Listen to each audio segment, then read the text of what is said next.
Bonjour, Cyril Bey, chef de clinique à Angers. Je voudrais réagir par rapport à la dernière intervention du représentant de la DGOS sur 2 points. De regretter qu'il y avait moins d'actes de médecine générale. Alors ça dépend quelle est la nature des actes, parce que finalement si on fait plus d'éducation et qu'il y a moins de consultations pour des rhinopharyngites qui ne méritent peut-être pas d'être faites, c'est peut-être pas si mal. Donc ça dépend vraiment du contenu des consultations. Et la deuxième chose, c'était sur le développement de l'e-learning, des formations, des MOOC. C'est très bien, mais c'est pas suffisant. À Angers, on a vraiment décidé d'être sur l'approche par compétences, par petits groupes, basés sur les situations rencontrées en stage. Et pour ça, il faut des moyens humains, il faut des enseignants pour encadrer 10, 15 étudiants, et pas uniquement de l'e-learning et des cours retransmis en vidéo. Merci. Je ne sais pas si ça fonctionne. Bon, alors je ne travaille pas du tout à la DGOS. C'est pour ça que je citais Angers tout à l'heure sur la simulation, pour dire justement qu'à Angers, il se passe des trucs qui sont très bien et que c'est en train de bouger là-bas. Donc je suis d'accord avec vous, il faut du corps enseignant. Après, je ne portais pas de jugement de fond sur cette évolution de l'activité de médecine générale. Je faisais le constat qu'on parle de virage ambulatoire en disant qu'il faut mettre le paquet sur la médecine ambulatoire et la médecine libérale, et je suis d'accord, je partage ce constat, mais que les chiffres sont têtus, dans l'intervalle de temps depuis qu'on commence à parler de virage ambulatoire, l'activité libérale, on pourrait dire la même chose sur les spécialités d'organes, a tendance à se réduire et dans des proportions qui sont quand même, je trouve, assez étonnantes. Moins 15% sur 10 ans, c'est pas quelque chose qui est négligeable. Que l'activité se soit modifiée, qu'il y ait un certain nombre de consultations peut-être inutiles qui ne se font plus, voilà. Mais dans l'intervalle de temps, quand on regarde les enquêtes d'opinion, le nombre de médecins qui disent différer des consultations pour leurs malades augmente, puisque maintenant on est à 35% de médecins généralistes qui disent devoir aménager leur temps et devoir repousser des consultations qui leur semblent utiles. C'est pas absolument rien, pas complètement négligeable. Et dans le même temps, vous avez des nombres d'usagers qui disent qu'ils ont des difficultés à trouver des médecins traitants, y compris au cœur des grandes villes parfois, qui ne font qu'augmenter. Donc on a peut-être tendance à se dire que peut-être qu'il y avait trop de consultations avant, ou peut-être que les signaux qu'on reçoit nous invitent à plus de vigilance. Oui, je reprends aussi et je voudrais commenter un petit peu ça. La médecine générale et la part en consultation n'a pas vocation à diminuer. Parce que même si je suis d'accord avec toi, il y a un certain nombre de consultations qui, avec l'éducation des patients et, on va dire, un petit peu plus de pertinence n'a plus lieu d'être, il y en a beaucoup d'autres. Et notamment avec les patients polypathologiques, les pathologies chroniques, qui ont vocation à augmenter. Et on voit bien la modification du paysage de ce point de vue-là. Mais d'un point de vue macro, justement, l'activité des généralistes, il n'est pas logique qu'elle diminue dans le système de santé, comme il n'est pas logique que la part financière dévolue aux soins premiers ou à la médecine générale de manière spécifique diminue dans la part globale des dépenses. Donc du coup, effectivement, ça interroge, et on ne peut que faire le lien entre le fait qu'un certain nombre de médecins ne font pas de médecine générale au sens où nous l'entendons nous. Et c'est là qu'il y a un vrai problème sur l'effet de suite. Je commente par ailleurs ce que tu as dit sur la formation, et là je te rejoins complètement. Je crois qu'il faut différencier l'accumulation et la nécessité de se former à un certain nombre de connaissances qui peuvent relever tout à fait des méthodes à distance et qui peuvent relever des méthodes beaucoup plus innovantes et beaucoup plus modernes telles qu'elles se développent actuellement, et la question de l'école professionnalisante qu'est le 3e cycle. On ne forme pas des professionnels en situation par e-learning. Ça, c'est un constat. C'est-à-dire que si on veut professionnaliser les gens, il faut les confronter aux situations professionnelles, il faut les y confronter dans le milieu professionnel, et ça ne se fait pas par correspondance. Bonjour, Dr Hurtaud, donc maître de conférence à Reims, associé. J'ai été interpellée par... déjà, merci pour vos interventions qui étaient très intéressantes et qui nous laissent réfléchir sur des nouvelles propositions. J'ai été interpellée par l'intervention du Dr Varou pour 2 aspects. J'entends souvent parler du virage ambulatoire et ce terme, moi, m'agace profondément puisque par alliance, j'ai un pied dans l'hôpital et que je peux vous assurer qu'il est entendu de manière très différente. Le virage ambulatoire vu de l'hôpital, c'est raccourcir les durées de séjour à l'hôpital et déplacer une partie des soins vers la médecine générale. Le virage ambulatoire tel que j'ai l'impression de l'entendre, il est modifier la place des soins premiers dans l'organisation du système de santé, et très honnêtement, on ne parle vraiment pas de la même chose. Donc ce terme de virage ambulatoire, attention à son maniement. En tout cas, je pense qu'on ne parle vraiment pas tous de la même chose sous le même terme. Ça, c'était ma première interpellation. La seconde concerne un désaccord que j'ai par rapport à la mission. Vous interprétez un changement de la place du médecin généraliste, notamment dans le système, en lui transférant un certain nombre d'outils technologiques, comme si le médecin généraliste de demain, c'est celui qui va être suréquipé en termes de technologie. Et notamment en citant la question du rétinographe, qui, je pense, peut intéresser un certain nombre de médecins dans des territoires où l'accès, notamment en distance, à l'ophtalmo est compliqué. Dans mon territoire, c'est-à-dire une agglomération de 230 000 habitants, contacter un ophtalmo, quand on arrive à le joindre, c'est une proposition de rendez-vous dans 9 mois à 1 an actuellement. Et donc moi, j'aimerais qu'enfin les opticiens aient la responsabilité des prescriptions de lunettes, de manière à ce que les ophtalmos de mon territoire puissent réaliser les fonds d'œil des patients diabétiques, plutôt que d'emboliser leurs consultations, certes rémunératrices, avec des prescriptions de lunettes. Voilà mes 2 interpellations. Je crois que la première était pour moi et la deuxième pour mon voisin, hein, c'est ça? Donc, sur la première, sur le virage ambulatoire, je partage votre réflexion. Quand on parle de virage ambulatoire, on a tendance à penser de prime abord que c'est plus pour la médecine de ville, davantage de choses en ville et moins d'hospitalocentrisme. Mais quand on est à l'hôpital, le virage ambulatoire, on l'entend comme développer l'ambulatoire, c'est réduire les hospitalisations complètes pour développer de l'HDJ, par exemple. Et on entend aussi, et moi je rajoute un 3e volet, c'est quelle est la place de l'hôpital dans le virage ambulatoire. Parce que vous avez des territoires qui sont extrêmement pauvres aujourd'hui en médecine de ville, avec très peu, voire pas du tout spécialistes d'organes, et la totalité des plateaux techniques à 150 km de distance sont hospitaliers. Donc quand on dit que l'hôpital en fait trop, mais parfois l'hôpital est le seul à faire. Donc en attendant, il faut structurer la médecine de ville pour qu'elle prenne le relais, mais l'hôpital a un rôle à jouer dans ce virage ambulatoire. Donc c'est vrai que c'est sémantiquement un peu complexe. Oui, sur ces 2 points, merci de m'avoir permis de préciser mon intervention qui était naturellement un petit peu synthétique. Sur virage ambulatoire, c'est un mot valise. Et d'ailleurs, je vous l'ai dit, évidemment, on le va le vivre différemment selon la place où on est dans le système. Le message que je voulais porter, c'était que ce n'était pas simplement un transfert d'activité ni de financement, mais que ça supposait une réorganisation des façons de fonctionner, aussi bien dans l'établissement de santé qu'en soins ambulatoires. Et ça, on est d'accord là-dessus. L'hôpital est à l'heure du virage ambulatoire, et pour lui, ça suppose d'organiser différemment les soins. Et quand vous prenez par exemple l'exemple de la réhabilitation améliorée après chirurgie, qui va faire qu'après une colectomie, on va rester 2 à 3 jours. Ça suppose de travailler complètement différemment, c'est-à-dire que la prise en charge, elle commence quelques jours ou même quelques semaines avant l'intervention quand elle est programmée, par une éducation du patient, par une optimisation de sa condition physique. Ça va modifier l'intervention des anesthésistes et de l'équipe chirurgicale, les techniques elles-mêmes, et la sortie rapide va être organisée en lien avec la ville. Et donc vous allez être interpellé par ça. Donc vous voyez bien que sur cet exemple qui va englober la plupart des techniques chirurgicales, c'est quand même quelque chose d'important, et l'hôpital et la ville vont devoir travailler ensemble en adaptant leur façon de travailler. C'est ce que je voulais dire. Je ne voulais pas, d'autre part, enfermer la médecine de ville dans la technologie. Je voulais simplement dire que les organisations de soins primaires ont une responsabilité de plus en plus importante au niveau populationnel dans l'organisation des soins dans leur territoire et qu'il faut les y aider. Sur les ophtalmos, j'ai une bonne nouvelle. Le décret qui est pris, et un autre va être pris, permet aux opticiens lunetiers et aux orthoptistes, mais aux opticiens lunetiers notamment, il y a 2 choses. Les opticiens lunetiers peuvent maintenant renouveler les prescriptions de lunettes et de lentilles correctrices pendant 3 ans, en adaptant éventuellement, selon l'évolution de la vision, par une réfraction. Donc c'est quelque chose qui est extrêmement important. Et quant aux orthoptistes, ils sont de plus en plus engagés dans ce qu'on appelle le travail aidé, c'est-à-dire du travail en équipe avec les ophtalmos, même si bien sûr ça provoque des turbulences au sein des 2 professions.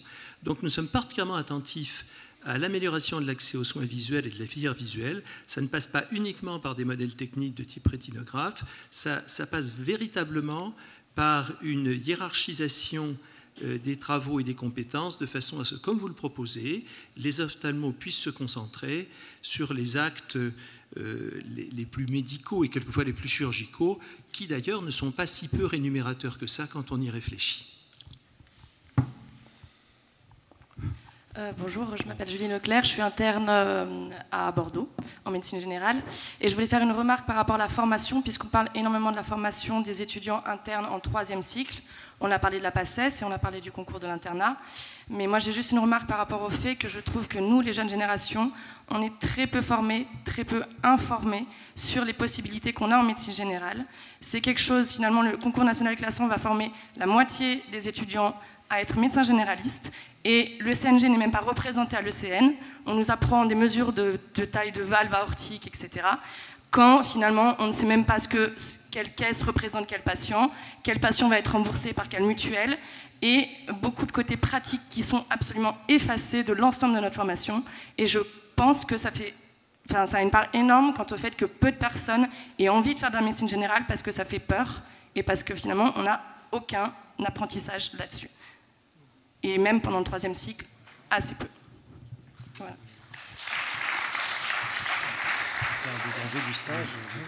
Je ne peux pas aller contre ce que vous venez de dire. C'est tellement vraiment le problème, un des sujets, d'ailleurs je l'ai abordé, et en particulier le fait que c'est aujourd'hui une volonté politique, je dirais, mais au-delà également pratique, en tout cas des doyens, mais ce n'est pas encore le cas partout pour des raisons également de nombre de maîtres de stage. On ne va pas non plus détailler tout ça. De mettre réellement 100%, mais 100%, ce n'est pas 30% de stages ambulatoires pour les étudiants qui passent dans le système. D'ailleurs, pas forcément que des stages, je dirais, en médecine générale, parce qu'il y a aussi des stages qu'on peut mettre en spécialité. Et ça fait réflexion aux capacités d'accueil des facultés. Des stages peuvent être tout à fait, et doivent être développés en ambulatoire. Alors, l'accompagnement également autour des départements de médecine générale me paraît fort. C'est fait dans certaines facultés, c'est pas homogène, je suis d'accord. Et je pense qu'il faut introduire, mais c'est une idée qu'on pourrait suggérer à la conférence des doyens, qu'il y ait à un moment donné des journées, pas entre guillemets portes ouvertes, hein, mais des journées d'expression des métiers de la santé, et notamment de la médecine générale, mais on pourrait avoir un cardiologue, évidemment. Tout ça doit être organisé, et ça doit se faire très tôt. Et comme je disais tout à l'heure qu'il faut mettre aussi en place dans les facultés autour du département de médecine générale des cellules d'accompagnement, justement sur tout ce que vous venez de dire, ce qu'est l'installation, ce qu'est la médecine de ville, mais faire ça avec des élus, enfin l'ensemble finalement, pour décrire un peu la situation sur un territoire et l'attractivité. Je pense que ça aussi, ce sont des leviers importants. Maintenant, je crois qu'on a avancé un tout petit peu. Je pense que les généralistes eux-mêmes se sont tirés des balles dans les pieds aussi, en exprimant, mais pour différentes raisons, que c'était un métier très très très dur. Et je pense que là, il y a un élément aussi peut-être de changement de discours. Moi, j'ai vu avec Vincent, on a monté beaucoup de maisons de santé pluriprofessionnelles universitaires. Moi, je vois des généralistes très heureux. Donc là-dessus, peut-être qu'ils ne me disent pas tout d'ailleurs, hein, mais c'est vrai. Donc je veux dire à un moment donné, et ça, quand les étudiants vont dans ces endroits qui sont en maillage territoriaux d'ailleurs, avec des maîtres de stage sur le territoire, etc., là on a réellement un outil fantastique sur la lutte, en tout cas, et l'attractivité des territoires. Donc tout ce que vous dites est complètement vrai, j'y souscris à 100%. On a beaucoup de choses à faire, et je pense qu'on a la chance aujourd'hui d'avoir des organisations de département de médecine générale qui peuvent être en réflexion avec le reste de la faculté. Je crois qu'on est tous d'accord là-dessus pour s'améliorer. Une question, juste. Serge Gilbert, je dirige le département de médecine générale de Paris-Descartes. Sur le virage, je vais essayer d'être très bref, le virage ambulatoire, j'ai bien entendu les choses, mais je pense qu'il faut être très vigilant sur le fait que ça ne se transforme pas en une modification du fonctionnement de l'hôpital, qui réduit les temps d'hospitalisation et qui fait que ça se fait vraiment autour de l'hôpital. Et donc, bien entendu, l'idée que la ville soit associée, en particulier la médecine générale, c'est une intention. Mais si l'organisation n'est pas adaptée, ça ne se fera pas et ça sera un virage. C'est finalement le tournant ambulatoire de l'hôpital. Donc c'est ma première remarque. Et ça pose la question finalement de la hiérarchisation de l'accès aux soins. Parce que là aussi, j'entends des avancées dans la volonté, mais ça pose la question de l'accès direct à l'hôpital. Et si on n'avance pas sur le non-accès direct à l'hôpital, en dehors des urgences, je pense qu'on ne réglera pas ce problème de la mauvaise organisation des soins, de l'anarchie de l'accès en fonction des besoins, et qui va de pair avec toute l'incitation qui est faite sur la création de besoins qui ne sont pas des besoins. Parce que le problème, c'est la mise à disposition des ressources dont le pays dispose. J'entends bien, et j'ai vu que ça avait été proposé aujourd'hui à l'Assemblée, l'augmentation du numerus clausus.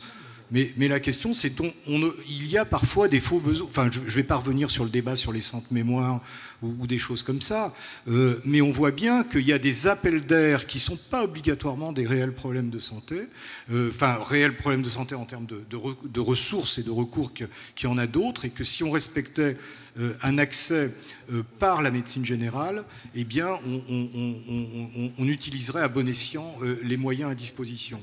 Donc ça, je crois que c'est un problème fondamental de faire que cette hiérarchisation soit réellement respectée et organisée. Et si juste pour finir sur les maladies chroniques, puisque tout le monde en parle et en disant que c'est le gros problème, eh bien, chaque spécialiste dans sa spécialité pousse le plus loin possible les explorations et les propositions de traitement. C'est ce que vous appeliez les silos. Et ça aussi, s'il n'y a pas quelqu'un aujourd'hui pour arbitrer, coordonner et hiérarchiser les priorités, eh bien ça continuera. Donc on a beau le dire, mais ça sera des vœux pieux. Donc ça ne peut passer que par une organisation adaptée. Bien, Hervé Peloux, Grenoble, je suis citoyen et il se trouve que je suis membre du directoire du CHU aussi. Alors le fait d'être filmé va peut-être modifier mes propos, mais simplement sur la notion de virage ambulatoire.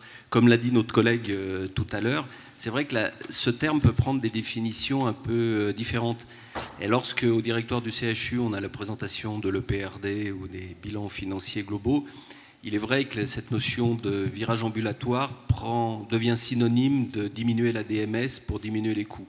Et comme toute idée, elle peut être caricaturée, mais elle l'est parfois caricaturée au sens financier. Juste une remarque. Et j'ai une question sur la formation. Si mes chiffres sont vrais, par rapport à ce qu'a pu citer Olivier tout à l'heure sur les médecins formés à l'étranger, on l'espère dans des pays au moins francophones, on a chaque année en nouvelle inscription à l'ordre 20 à 25% de médecins qui ne sont pas formés en France par la formation dont on discute beaucoup et qu'on essaye de rendre extrêmement qualitative pour les soins primaires, les stages chez le praticien et autres. Donc j'aimerais des commentaires en particulier des CNGE ou des maîtres de stage sur que pensez-vous de la formation pour les soins primaires, puisqu'on est là aujourd'hui pour parler de ça, de ces médecins venant de Roumanie, de Belgique, qui au départ sont des personnes largement aussi intelligentes que nous.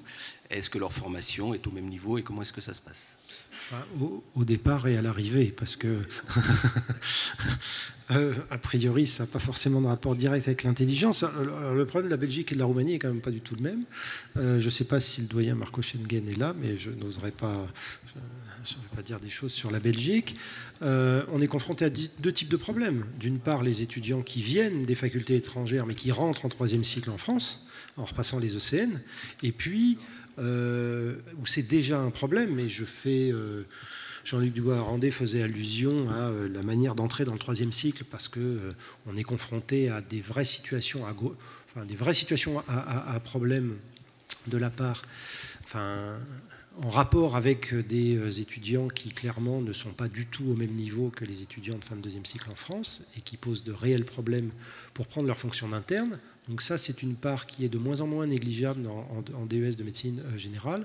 Donc, on en a déjà discuté, hein, mais moi, je fais le constat que les tutelles ont peur de l'Europe et que, pour le moment, c'est courage fuyons tant qu'il n'y a pas eu de gros problèmes, parce que ça pourrait nous attirer les foudres européennes et compte tenu de l'équivalence des diplômes, du fait de ne pas bloquer l'entrée en troisième cycle, alors sans méconnaître la réalité de ce problème, il y a quand même, voilà, on a déjà proposé de multiples solutions, mais on n'a pas l'impression qu'il y ait un enthousiasme pour s'emparer du problème. Mais un jour, je ne sais pas, au premier accident médiatisé, parce qu'il y en aura un, je rappelle qu'à la rentrée dernière, il y a des internes qui ont été mis à pied dans les hôpitaux parce que c'était vraiment trop dangereux. Cette situation ne va pas durer éternellement. Mais si ces internes arrivent à, on va dire, assimiler le fait qu'ils doivent produire des efforts et un véritable effort de formation, eh bien, on a des succès où on voit que des internes, en s'investissant beaucoup, finalement arrivent à se mettre à niveau et on en fait des professionnels formés en France. Après, le problème est différent des professionnels qui viennent de l'étranger, et notamment, tout le monde est au courant des communes qui, désespérées, s'adressent à des officines plus ou moins spécialisées et plus ou moins pertinentes, qui leur trouvent des médecins qui viennent de Roumanie, où la situation là-bas est dramatique en termes de pouvoir d'achat. C'est un problème économique, hein, et vous avez un certain nombre de médecins roumains qui vont débarquer. Et là-bas, il faut savoir que on est dans la situation de la France il y a un certain nombre d'années, où en fait il y a un semblant de troisième cycle, mais il n'y en a pas. Donc vous avez des médecins non formés qui arrivent.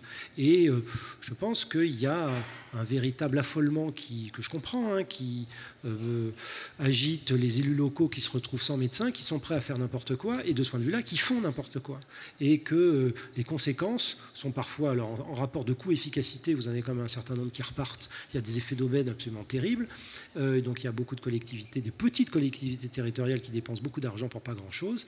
Et puis après, ça pose effectivement la question de la pertinence des soins délivrés à la population, parce qu'on a des exemples précis. Et clairement, il y a un problème. Donc, mais là, ça dépasse les compétences. Vous demandez l'avis du CNGE, ça dépasse les compétences du CNGE pour essayer d'harmoniser la formation en troisième cycle à l'échelon européen. Alors, un tout petit point là-dessus. On parle de médecins roumains qui viendraient en France. Pardon, ça c'était hier. Aujourd'hui, ce sont les médecins français qui vont se former en Roumanie, en Espagne ou au Portugal. Faites une rentrée universitaire à la fac de Bruxelles en kiné. Demandez qui est français dans l'amphi. Vous avez 65% de la promo qui est française et vous leur demandez qui va revenir travailler en France. Ils lèvent tous la main. Donc on est déjà, on est passé l'étape 2. Et le troisième EFIC School qu'on a éliminé de peu, c'était Fernando Pessoa, et qui pourrait revenir demain de façon réelle. Vous avez une université européenne, portugaise, espagnole ou roumaine qui s'implante sur le territoire national et qui attribuera un diplôme à équivalence. Donc on aura toujours un numerus clausus qui ne concernera que les étudiants français formés en France dans le public, et on aura des circuits parallèles de formation qui vont se diversifier. L'Europe, elle est ouverte, moi je suis très content de tout ça, on a la libre circulation des professionnels, on ne pourra pas bloquer, parce qu'il y a une reconnaissance, les accords de Lisbonne, reconnaissance de diplôme. En revanche, il faut qu'on ait une stratégie européenne en matière de démographie de santé, plutôt que de continuer à avoir des outils de régulation nationaux qui sont dépassés. Si je peux... Deux dernières questions très courtes et des réponses très courtes. Merci. Donc, une question qui n'aura probablement pas de réponse aujourd'hui, mais et un témoignage en même temps et surtout un appel au secours. En fait, je suis Marie-France Baudouin, donc généraliste et MSU en milieu semi-rural en Moselle. Nous étions 12 généralistes quand je me suis installée. Nous restons 5, bientôt 4. Et effectivement, un bassin de population qui n'a pas changé. Certes, pas en expansion, justement à cause de cette problématique de carence de couverture médicale. Et donc, je veux bien accueillir plus de patients, plus d'internes en formation, et faire face à plus de soins, puisqu'il faut accueillir les patients plus précocement à la sortie d'hospitalisation, etc.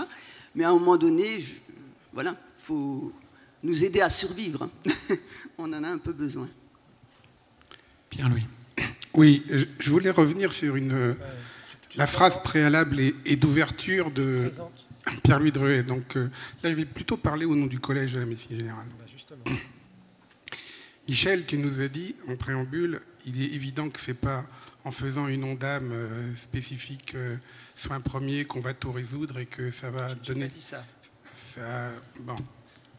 Je suis d'accord avec ça, mais pas que. C'est-à-dire qu'il faudra bien quand même, dans une enveloppe contrainte, qu'on transfère de l'argent d'un système vers l'autre pour que ça fonctionne. Et ça, il faut l'entendre. Et aujourd'hui, on sait que c'est un frein énorme. Deuxième élément qui me paraît important, c'est qu'on arrive aujourd'hui à admettre que l'hôpital et toute structure hospitalière sont dans le parcours de santé et non pas à côté. Ce qui est l'esprit encore aujourd'hui. Et quand on veut externaliser avec la chirurgie ambulatoire, avec le raccourcissement des systèmes PAERPA et autres, je passe, il faut qu'on ait conscience que là, on veut créer de nouveaux métiers pour la médecine générale, pour les soins premiers et d'autres acteurs des soins premiers. Mais si on n'y a pas les moyens financiers pour que ça fonctionne, eh bien, on aura le résultat. C'est-à-dire que quand on fait un système dans la paupérisation, on a un résultat dans la paupérisation. Très bien. Pas de réponse ? Non, on peut très bien entendre ça, et vous avez parfaitement raison, tous les deux, dans vos interventions sur le virage ambulatoire. Simplement, il faut qu'en soins ambulatoires, il y a quelque chose qui a été dit de façon très importante, et dont moi je n'ai pas parlé, c'est la notion d'équipe de soins.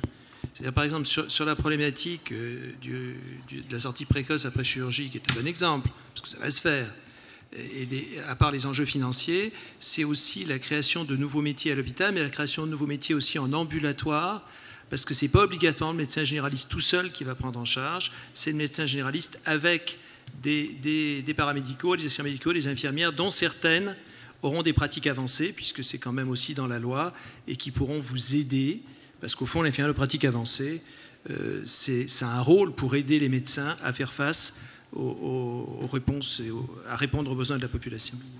Merci à tous pour les questions et l'enthousiasme. Bon congrès.